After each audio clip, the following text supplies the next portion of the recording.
반갑습니다. 자, 오늘은 2002년도에 10번으로 출제되었었던 문항인데요. 조선시대의 붕당관을 짤막하게 출제를 했었죠. 그래서 그 한자 사료를 한번 보도록 하겠습니다. 자, 시작하겠습니다. 자, 그러면 어떤 한자인지 한번 보겠습니다. 지금 실제 내용은 한 두 줄 정도인데요. 눈으로 쭉 봤을 때 한자가 좀 어떤가요? 그렇게 어려운 한자들은 보이지 않는다는 게 제 생각인데요. 한번 보시죠.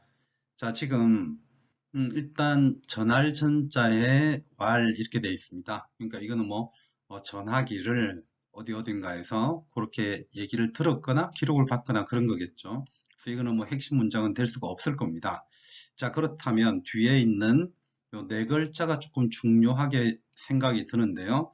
30육경이라는 글자가 보입니다. 그러면 이제 공공자, 경경자, 네, 그렇게 볼 수가 있겠죠. 무슨 공 하기도 하고, 그 다음에 이제 우리나라에서는 어떻게 보면 무슨 경이라고 하는 글자를 오히려 잘 안 쓰죠. 외국의 여러 직위들을 부를 때 무슨 경하고 부를 때 쓰는 것이 이 경자인데요. 일단 이게 조선시대라고 놓고 본다면 30육경이라고 한다면 일반적으로 삼정승과 그 다음에 이제 육조 판서와 관련되는 것으로 볼 수가 있겠습니다. 그래서 30육경이라고 하는 단어가 보였고요. 자, 그 다음에 역시 할 때 역자가 일단 보이니까 이거는 일반적인 문장이고, 그 다음에 불언, 이것도 그냥 일반적인 문장이죠. 말하지 않았다. 그리고 그 죄를 이렇게 이제 해석이 문장을 만들 수가 있을 겁니다. 그러면 이 한 9글자의 해석은 간단하게 보이시죠? 306경이 역시 불언기죄라, 그 죄를 말하지 않았다. 이렇게 얘기가 나옵니다. 뭐 앞에 어떤 상황인지는 실제로 이제 주어지지 않았고요. 다만 이렇게만 문장이 주어졌는데 뒤에 보면은 내용을 조금 알 수가 있습니다. 자, 그러면 뒤에 내용이요. 점점 할 때 점자입니다. 그리고 이룰 성자, 이루어졌다라고 나와 있는데 뒤에 굉장히 이제 중요한 단어가 나왔죠. 네, 붕당입니다. 보통 이제 벗붕자에 당당자를 쓰는데요. 또 이것도 그대로 뭐 한자를 가지고 해석한다기보다는 조선시대에 있었던 네, 붕당 자체를 그대로 떠올려주면 될 겁니다. 당이라고 하는 것은 오늘날 그대로 이 한자를 쓰고 있죠.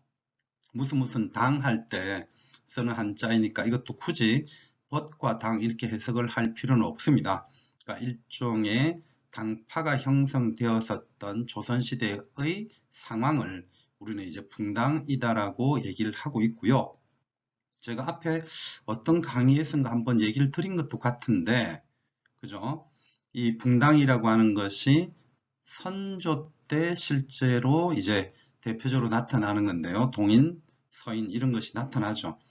근데 이제 그러한 동인, 서인이 나타나는 것이 선조 때 이루어지지만 이 붕당이라는 용어는 이미 그 전부터 실제로 좀 사용되고 있다라고 보시면 됩니다. 이 붕당에 대한 얘기는 어떻게 보면 중국 송대부터 강력하게 사용되는 용어였기 때문에 네, 충분히 조선 전기에도 사용되고 있죠. 다만 이 조선 전기에 특히 이제 이 기록을 보면 연산군 일기다라고 나와 있는데 이 시기에는 붕당에 대한 굉장히 부정적인 시각이 나타났던 때입니다. 그래서 이 글은 그런 붕당에 관한 좀 부정적인 시각을 그대로 보여주고 있죠. 자, 그럼 다시 한 번 더 해석을 해보겠습니다. 306경 역시 불언 말하지 않았다. 그 죄를. 그래서 점차 붕당이 이루어졌다. 뭔가 붕당이 이루어진 것에 대한 부정적인 시각이다 라고 하는 것을 가지고 느낌을 가져주시면 되겠고요. 자, 뒤에 있는 문장을 다시 한번 더 보도록 하겠습니다.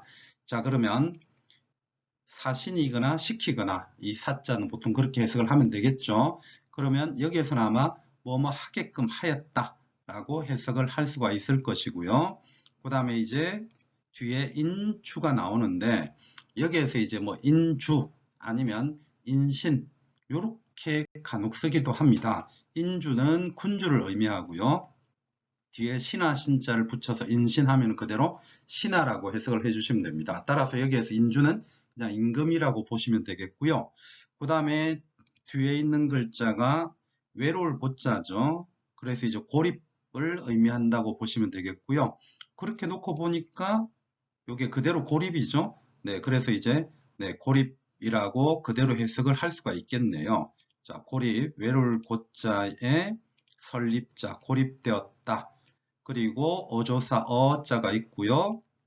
그 다음 위상자가 있는데 위로부터 고립되었다. 이렇게 생각을 하시면 됩니다. 속된 말로 어떻게 하는 겁니까? 왕따 시키는 거죠. 그러면 이제 이 인주라고 하는 것은 임금이니까 어떻게 보면은 계급 또는 계층상 최고의 인물이고요. 그렇기 때문에 그냥 위로부터 고립을 시켜서 이 사람은 더 이상 아무 일도 못하게 만드는 어떤 그런 흐름으로 이해를 하시면 되겠죠. 자, 해석은 정말 간단합니다. 임금으로 하여금 위로부터 고립되게 하였다. 자, 이렇게 해석을 하면 되겠고요. 그 다음에 여차라고 하는 글자가 보이는데 요거는 그냥 이와 같이라고 해석을 하시면 됩니다. 뭐 같을 여자에 이 차자죠. 요즘은 뭐 거의 이 글자 자체를 잘 쓰지는 않습니다. 뭐뭐와 같이라고 할 때 여희와 같이 이렇게 옛날에는 좀 썼었죠. 요즘 또 그리고 이력서에도 이런 게 아마 형식이 들어가 있는지는 모르겠는데 이력서를 쓸 때도 보면은 제일 끝에 여희는 어쩌고 저쩌고 이렇게 서술하기도 하죠. 그래서 여차 하면 이와 같이 라고 하시면 되겠고요. 네, 그 다음에 뒤에 능멸할 능자입니다. 그러면 상을 능멸하고 이렇게 해석을 할 수가 있을 거고요. 그 다음에 이거는 풍토죠. 자, 그러면 요 한 두 개 문장 자체가 감이 잡힙니까? 붕당이 만들어져서 인주를 위로부터 고립시키고 이와 같이 위를 능멸하는 풍토라고 해석을 할 수가 있겠죠. 자, 그래서 이와 같이 위를 능멸하는 풍토가 계속 이어지니 불가, 불혁, 뭐뭐 하지 않을 수 없다. 부정이니까 강한 긍정을 의미하죠. 그래서 불가, 불혁이라 혁파하지 않을 수 없었다 라고 해석을 할 수 있겠습니다. 자, 2002년도 10번으로 출제되었었던 붕당에 관한 짤막한 글인데요. 역시 우리가 보통 사료를 볼 때는 이 출처도 굉장히 중요하지 않습니까? 그래서 연산군 일기, 연산군은 폐위되었기 때문에 일기라고 기록이 된 것은 다들 아실 거고요. 지금 중요한 것은 연산군 시기에는 무엇에 대한 네, 첫 번째 줄 끝에 있었던 이 붕당에 대한 굉장히 부정적인 시각을 볼 수 있다라는 것을 알 수 있습니다. 그래서 306경의 죄 자체는 어떻게 보면 뒤에 있는 이 문장들이죠. 그래서 붕당을 이루어서 임금을 능멸하고 임금을 고립시켰던 붕당. 그래서 이 붕당을 혁파하지 않을 수 없었다 라고 하는 것을 보여주는 글입니다. 한번 지우면서 더 보도록 하겠습니다. 전하기를 상공6경 역시 불언 기죄라 그 죄를 불언 말하지 않았다. 그리고 점차 붕당이 형성되어서 이루어져서 인주를 위로부터 고립되게 하였고 여차 이와 같이 위를 능멸하는 풍토가 생겨서 불과 불역 혁파하지 않을 수 없었다 라는 내용입니다. 연산군 일기, 연산군 때 기록이었고요. 다음 한자 한번 보도록 하겠습니다. 자, 이제 요거는 이제 연산군 일기와 이어지는 건 아닙니다. 역시 출처를 먼저 한번 간단하게 보시면 요거는 네, 선조실록이다 라고 하는 것이 눈에 띌 겁니다. 그래서 선조 때 일임을 우리는 알 수가 있죠. 그래서 연산군에서 전하기를 그 다음에 답하기를 전혀 상관없는 문장입니다.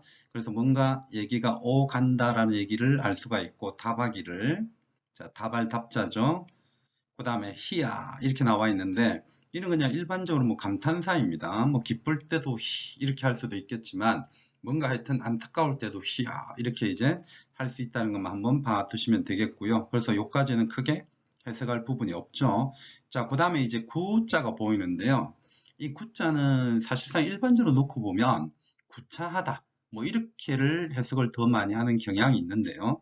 이 구차하다라는 뿐만 아니라 진실로 라고 해석할 때가 오히려 더 많습니다. 그래서 이거는 진실로, 그 다음에 뒤에 무슨 글자가 보이느냐 하면 네, 군자라는 글자가 보입니다. 그러면 진실로 군자라면 이거는 어조사니까 의미는 없죠. 그래서 이 7글자에서 핵심은 진실로 군자라면 이것이 핵심일 겁니다. 자, 그 다음에 뒤에 불환이 보이고요. 그러면 이 환이라고 하는 것은 걱정하다, 근심하다, 근심할 환자라고 볼 수가 있겠죠. 그러면 걱정하지 않는다라고 볼 수 있겠고요. 따라서 뒤에 있는 것만 보면 되겠네요. 그 해석 크게 의미 없죠? 있다, 있을 유자의 당당자입니다. 그러면 대략적으로 해석이 이미 되시죠? 당이 있는 것을 걱정하지 말라 이런 의미가 될 겁니다. 그러면 이 첫 번째 줄의 의미는요. 진실로 군자라고 했을 때 진실로 군자라면 당이 있는 것을 걱정하지 말고 이렇게 되겠죠. 자, 밑에 두 번째 줄 한번 보겠습니다. 자, 요거는 이제 유자인데요. 보통 두 가지 정도의 의미만 해석만 할 수 있으면 됩니다. 생각하다, 생각하다 이런 의미로도 쓰이기도 하고 아니면 오로지 그런 의미로도 쓰이기도 하죠. 그래서 오로지 또는 생각하다 이런 게 될 건데요. 역시 뒤에 문장을 한번 보시면 되겠습니다. 자, 그러면 여기에서는 환이 보이네요. 그러면 아까 첫 번째 줄에서도 환이 보였고요. 그 다음에 여기에서도 환이 보여서 서로 좀 대꾸를 이루는 과정을 볼 수 있는데요. 아까 첫 번째 줄에서는 당이 있는 것을 걱정하지 마라 라고 했으니까 여기에서는 뭔가를 걱정하라는 얘기가 되겠네요. 그러면 역시 어떤 글자가 보이냐면 당이 보입니다. 그죠? 그러면 당을 걱정하라. 무엇을 걱정하라는 걸까요? 자, 뒤에 문장을 한번 보시면 그 당이 작게 되는 것, 할위자로 나와 있지만 작게 되다. 여기에서는 문장상 그게 더 좋을 거로 보입니다. 자, 그러면 지금 첫 번째 줄에서 두 번째 줄까지 의미는요. 이 정도로 해석이 가능하겠네요. 자, 진실로 군자라면 당이 있는 것을 걱정하지 말고 그 당이 작게 되는 것을 걱정하라. 이렇게 얘기를 하고 있습니다. 아, 그렇다면은 아까 연산군 일기 때하고는 내용이 좀 많이 달라졌음을 알 수가 있죠. 연산군 일기에서는 분당이 형성되는 것 자체를 군주 임금을 고립시키는 굉장히 부정적인 시각으로 바라봤다면 여기에서는 당이 있는 것은 걱정할 것이 아니라 그 당이 적게 되는 것, 당이 적은 것 자체를 걱정하라. 그러면 당이 있기를 원하는 것이기 때문에 분명히 분당에 관한 그렇죠. 긍정적 인식으로 바뀌었음을 알 수가 있습니다. 자, 그리고 뒤에 보면은요. 여자가 보이는데 이것도 이제 나를 가리키는 거죠. 저는 이 여자가 나를 가리키는 여자가 한 두 개 정도로 쓰이는 것을 보통 볼 수가 있는데 발음으로 놓고 보면은 참 영어의 I랑 굉장히 비슷하다는 생각이 많이 듭니다. 그래서 간혹 이제 저는 언어 전문가가 아니긴 하지만 이게 뭔가를 자꾸 이렇게 보다 보면 동서양에서 굉장히 발음이 비슷한 것들을 많이 참 볼 수가 있는데 뭐 누구나 다 아는 것처럼 동서양 어느 지역 어느 시대를 막론하고 뭔가 엄마를 부르는 거는 맘마, 마마 뭐 이런 식으로 다 동일하다는 것도 갑자기 느껴지는데요. 이 나여자입니다. 자, 그래서 I 나여자고요. 그 다음에 뒤에 있는 것은 역시 역자니까 크게 중요한 건 아니죠. 자, 그 다음에 법자가 나오는데 이것도 제가 한 번은 말씀드린 적이 있는 것 같은데요.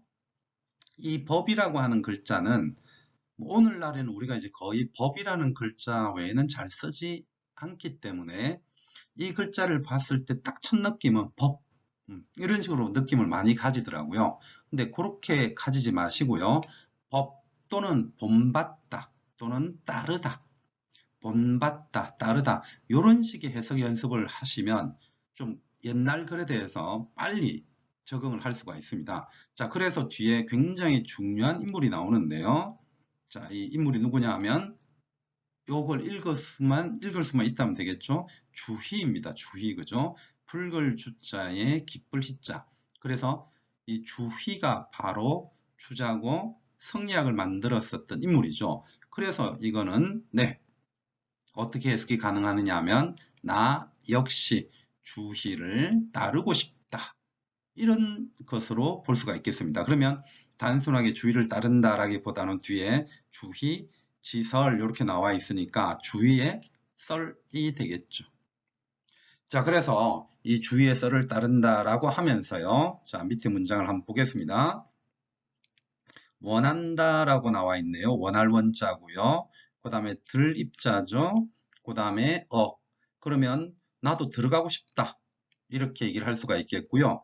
아마 원문에는 이자하고 그 다음에 성자가 없을 거예요. 그래서 이거는 아마 집어넣은 것으로 저는 생각이 드는데요. 이게 없다고 생각을 해보시면 사실 좀 찾아내기가 조금 힘들 수가 있습니다. 현재 요 가로 속에 있는 것이 있기 때문에 편하게 그 다음에 성혼 이렇게 이제 찾아낼 수가 있겠죠. 그리고 이제 역사적 지식이 별로 없는 사람들이라면 이 이는 누구나 다 알기 때문에 쉽게 찾겠지만 이 성혼은 또 모를 수 있습니다. 그래서 이 섞일 혼자가 들어가 있는 것, 이것이 성혼을 의미한다고 봐두시면 되겠죠.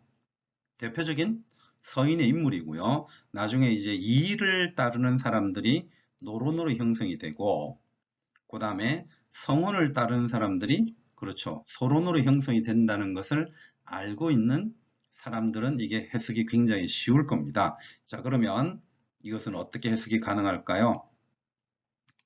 자, 들어가고 싶다. 원입, 이이와 성혼, 이이와 성혼의 당에 들어가고 싶다. 그런 얘기를 하고 있습니다. 자, 이걸 누가 한 얘기라고요?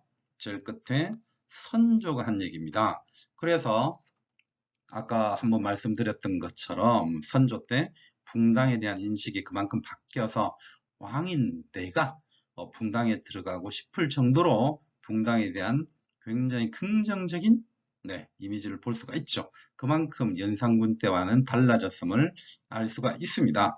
자, 전체적으로 이제 지우면서 한번 다시 해석을 해 보도록 하겠습니다.